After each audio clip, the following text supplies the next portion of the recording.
agora nós vamos conversar sobre acolhimento, refugiados, estrutura de apoio, como é que o município recebe esse pessoal que vem para Foz, que é uma terra que abraça todo mundo. Quem está aqui com a gente é o secretário municipal de Assistência Social, Alex Tomasi. Bom dia, Alex. Bom dia, Cris. Bom dia, Guilherme. Bom dia, Peterson.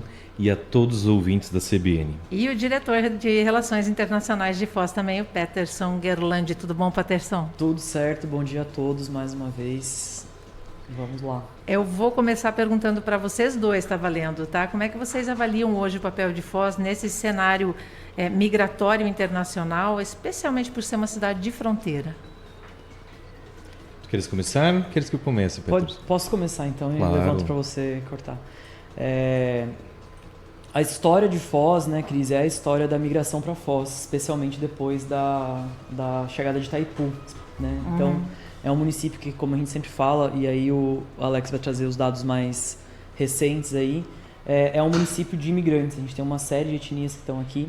Então, o nosso trabalho para a acolhida desses migrantes, seja o recém-chegado, seja o que já está aqui há alguns anos, é um trabalho contínuo e é evidente que Foz tem que ser exemplo e é referência nacional aí, né, nesse acolhimento. Então, acho que introdutoriamente é isso que eu podia dizer. Acho que o Alex tem muito mais detalhes para poder falar. Foz do Iguaçu, ela é uma colcha de retalhos, né? Ela diversa, né? Diversa.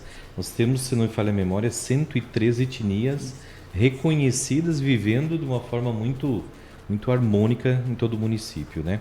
Então, isso que o Peterson bem traz, ele traz elementos justamente que reflete também na política migratória, na política de acolhimento, enquanto política pública de assistência social. Nós temos hoje, inclusive, uma pauta bem em voga. Acabamos de sair de uma importante reunião, né, Peterson, justamente sobre esta pauta, que é a questão do acolhimento de haitianos, né? Nós recebemos uma notícia ontem, no final da manhã, sobre a chegada de haitianos em reunião familiar, né? Em reunificação familiar. Então, assim, tudo isso requer um cuidado, uma atenção na condução de todo esse processo, né? Claro que eles não tendem a ficar em Foz do Iguaçu, eles só tendem a cruzar por Foz do Iguaçu. Mas também isso reflete a própria operação acolhida Brasil Sem Fronteiras, interiorização, que começou, se não me falha a memória, em 2017 até 22, 23, em relação aos venezuelanos, né? Então, em Foz do Iguaçu, hoje nós temos 3 casas de passagens, nós temos 140 vagas de acolhimento nessas casas de passagens, distribuídas, né, divididas. Então, estes são os dados, inicialmente, de acolhimentos em Foz do Iguaçu. Essa mobilização de vocês acontece quando essa vinda é organizada?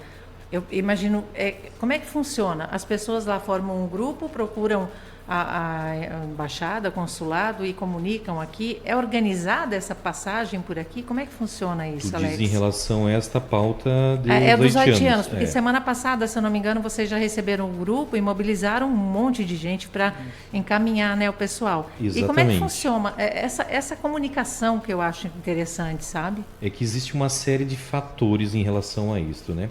No dia 26 nós fomos surpreendidos, eu não sei se eu posso usar essa palavra, mas eu diria que sim. Nós fomos surpreendidos de uma forma, de um acolhimento de um voo que chegaram 171 pessoas. Destas 171, 5 permaneceram em Foz do Iguaçu e 3 delas permanecem, porque nesse período, nesse ato, 2 delas foram para a reunificação familiar. Então, assim, distante disto, todos os demais foram encaminhados e conduzidos para suas famílias conforme a previsibilidade, né? Mas respondendo a tua pergunta, assim, eles chegam, eles adentram o país de forma legal. Eles têm um visto, né? Um visto migratório, ou algumas pessoas, no caso de Foz do Iguaçu, conforme mencionou no início da entrevista, nós temos também um visto de estudantil, né? Em razão da própria UNILA. Mas neste caso, eles entram buscam a embaixada no Haiti, né? Recebem o visto, hoje o visto eletrônico, porque o país está numa condição muito precária demais, precária, Para vocês terem uma ideia, nós temos informações de autoridades assim que existem questões armadas que inclusive selecionam, vou usar essa expressão, quem chega até a embaixada ou não. Então, assim, por isso da questão do visto eletrônico, né? Então, assim, eles têm esse visto, daí esses voos estão vindo de forma charter, ou quer dizer, de forma fretado, não tem uma operação do governo do estado ou do governo federal que está encaminhando, né? Então, repito a todos os ouvintes da CBN em Foz do Iguaçu, eles entram de forma legal para a reunificação familiar. E aí essa entrada, Cris, ela envolve não só assistência social, porque a assistência ela é uma parte do acolhimento de quem precisa ficar em Foz, ou de quem está entrando com um visto humanitário, um visto de refúgio. Mas a rede de assistência aos migrantes, até o Alex bem mencionou que desde 2017 existe um movimento, porque em 2017 foi aprovada a nova lei de imigração. A gente tinha uma lei que era da época dos anos 80, 70, ela foi atualizada em 2017, a Lei 13445, que é uma lei muito moderna em termos de direitos humanos. E aí hoje, por exemplo, em Foz, a gente tem um comitê, que é o Comitê Municipal de Ação, né, de Atuação para os Migrantes Refugiados apátridas do município, que ele está integrado por diversas instituições, universidades, a própria UNILA, a Clínica de Direitos Humanos da UniOeste, a própria Guarda Municipal estava conosco hoje em reunião, a Polícia Federal, que é quem faz de fato o controle migratório, tanto da pessoa que vai fazer reunião familiar e vai para outro município ou não. Enfim, é uma série de atores e isso acaba virando pauta das relações internacionais justamente por essa interlocução entre diversos atores e entre os órgãos federados, né? Assistência social mesmo e a própria saúde, ela está plasmada ali na União, no Estado, no município, então nunca é o trabalho de um só, é sempre um trabalho de rede. E por isso que nós, as relações internacionais, também estamos nessa, porque a gente precisa fazer essa articulação com as associações de imigrantes, com os grupos que acolhem imigrantes de diferentes países. Precisamos pensar em tradutores para poder acolher esses migrantes. Precisamos entender se esses migrantes que estão chegando, eles vão para um outro lugar, se eles já têm a passagem comprada, o ônibus comprado. E o mais importante, depois que eles estão aqui, como que eles vão atrás de trabalho, como que eles se acomodam aqui, né? Como que eles, trazendo a experiência deles, acrescentam a essa trama que a gente tem em Foz do Iguaçu e como que nós aprendemos a conviver com essa diversidade, certo?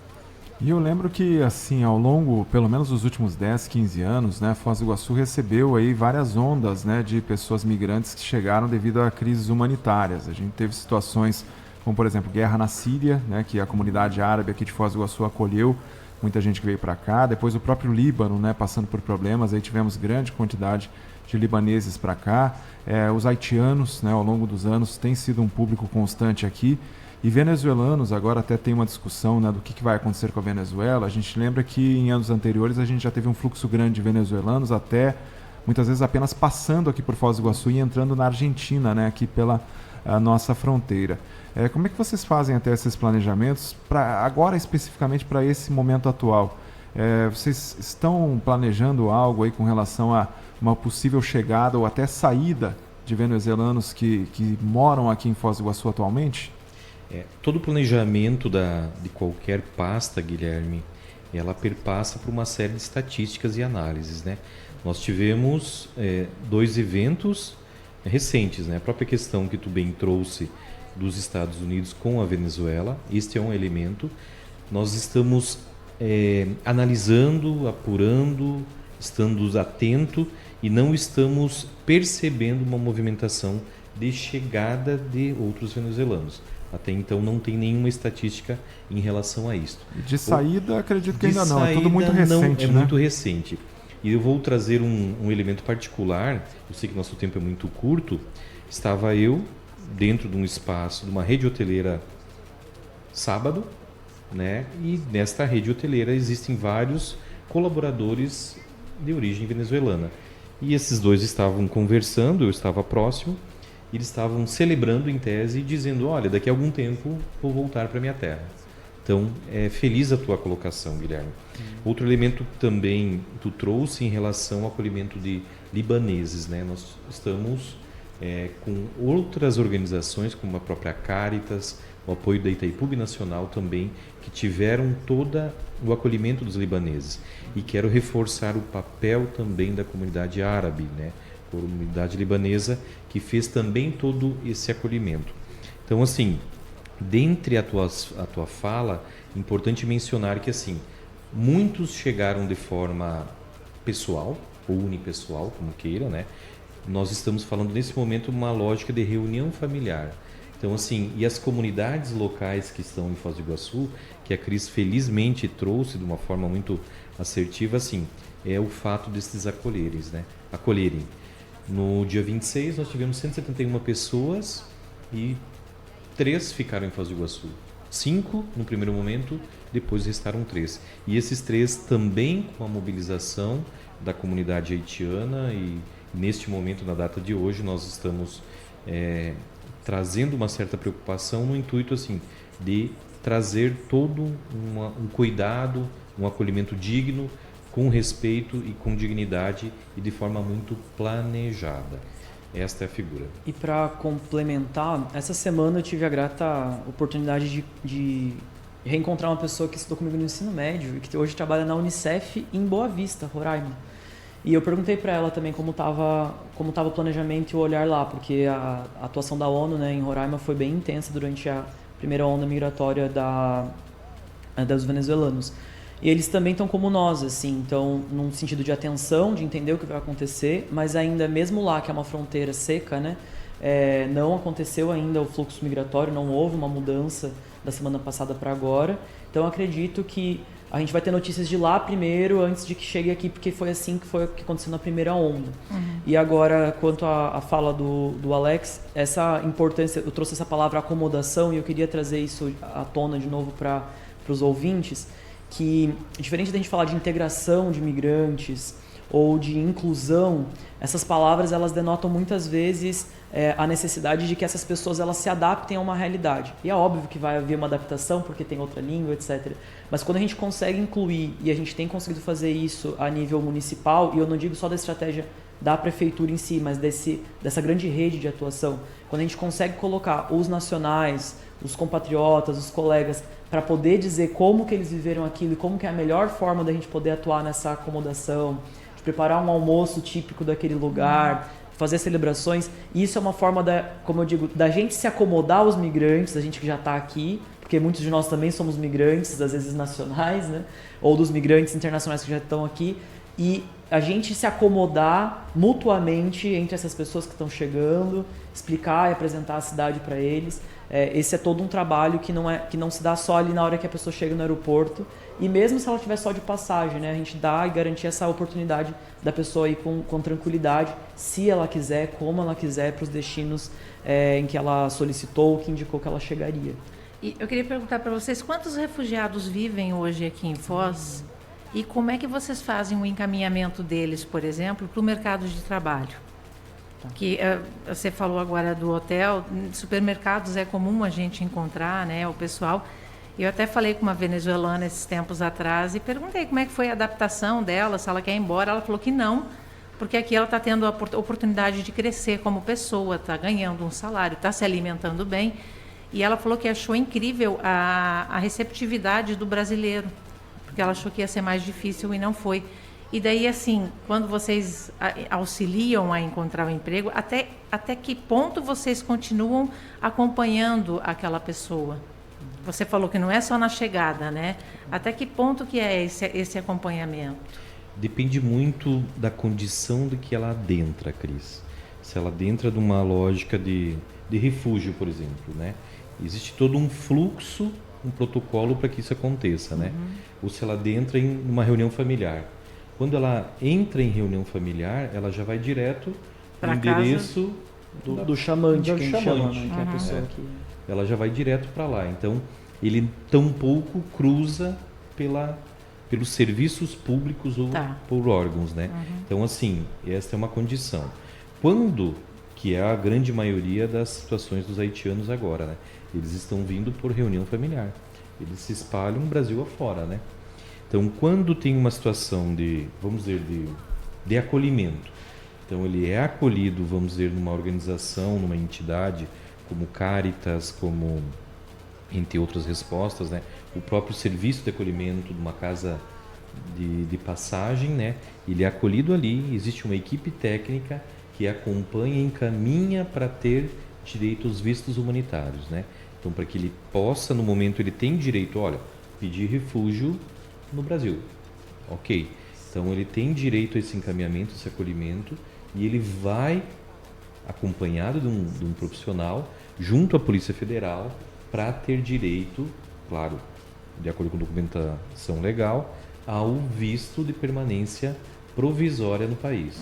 E daí sim ele tem direito o encaminhamento que nós realizamos junto ao mundo do trabalho, né? Olha, tem redes de supermercados, redes hoteleiras, e a demanda é alta e a oferta também acontece. Então, assim, eles passam a integrar esse mundo do trabalho e, de fato, já aluga uma casa em grandes números e, assim, já sai desse serviço. Ah, tá. Daí, desde o momento que ele está independente, digamos, vocês já deixam... desliga. É que muitas pessoas que chegam aqui como refugiado em Foz, ele já tem um chamante, como a gente está falando, ou aliás, desculpa, como reunião familiar, né? Às vezes ele já tem um familiar aqui e esse próprio grupo vai auxiliar nessa busca por emprego. E aí entra todo o trabalho de rede que eu havia mencionado. Então a Unila tem projetos de extensão para ensino de português, por exemplo, que é uma coisa importante para conseguir o emprego.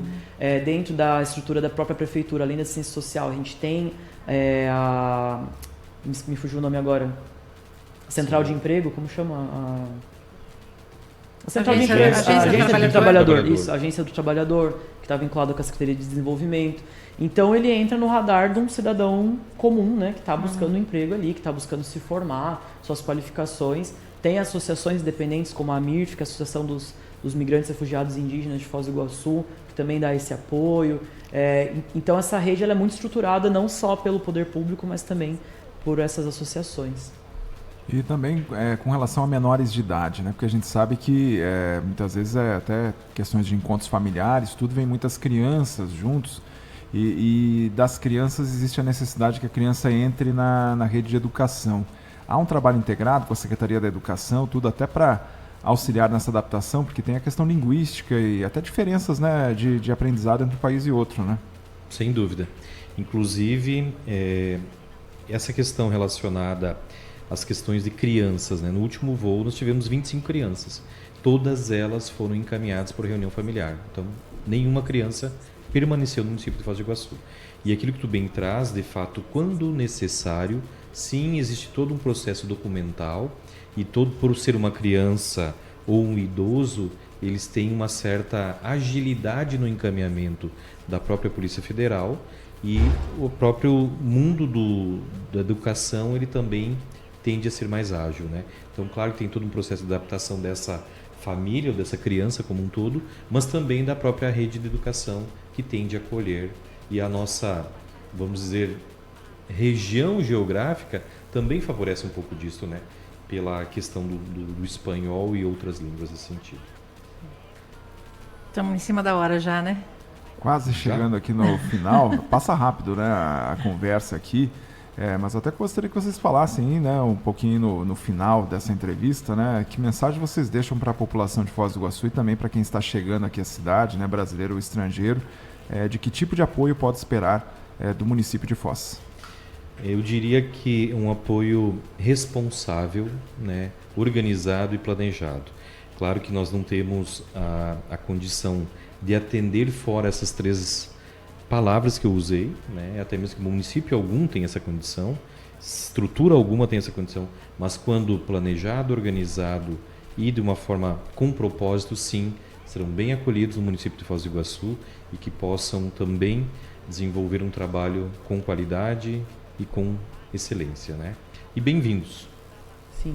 Eu faço das palavras do Alex as minhas palavras e dizer que o nosso Comitê para Migrantes também está de portas abertas, seja qual seja o canal de entrada, para entender, acolher, se tiver alguma necessidade de informação ou alguma denúncia, ou quiser participar, se integrar ao comitê, a gente está de portas abertas, seja pela própria prefeitura, pela Diretoria de Relações Internacionais, pela assistência social, que normalmente é uma das portas de entrada.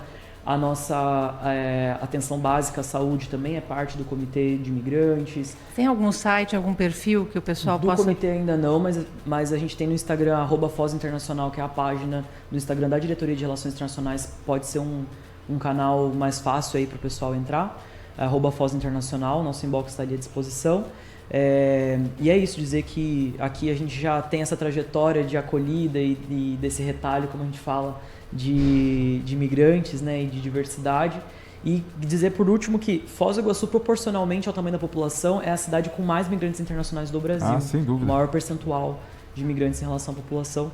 Então, já é uma cidade que a gente tradicionalmente tem esse movimento. E sejam todos bem-vindos, que nós vamos fazer o que tiver ao nosso alcance, né, Alex? Exatamente. Valeu, meninos. Muito obrigada.